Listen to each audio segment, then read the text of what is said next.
অসাধারণ কারুকার্য কাজ। তিনি প্রথমে বাঁশের চাবুক ব্যবহার করতে চেয়েছিলেন। বাচ্চাদের জন্য একটি অসাধারণ বিড়ালের বাসা তৈরি করুন। বাঁশ থেকে বানানো ছাতা আছে, তৈরি হস্তশিল্প যা হাজার হাজার মানুষ চায়।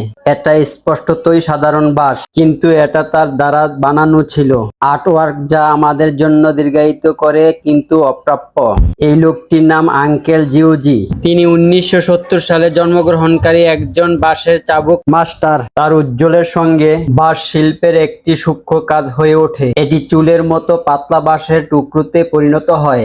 নেটিজেনেরা তার বাঁশ চাবুকের দক্ষতা প্রশংসা করেছেন। আঠালো একটি ড্রপ প্রয়োজন নেই, নখের প্রয়োজন নেই। জাতীয় ক্রীড়া পাখির বাসা শুধু বাঁশ দিয়ে বানানো যায়। গুয়াংজোতে ল্যান্ডমার্ক বিল্ডিং হলো এবং এই জটিল এবং জাদুকরী ক্লেইন বোতল, এগুলো সব বাঁশ দিয়ে বানানো। বাঁশের চাবুকের কারুকাজ ছাড়াও তার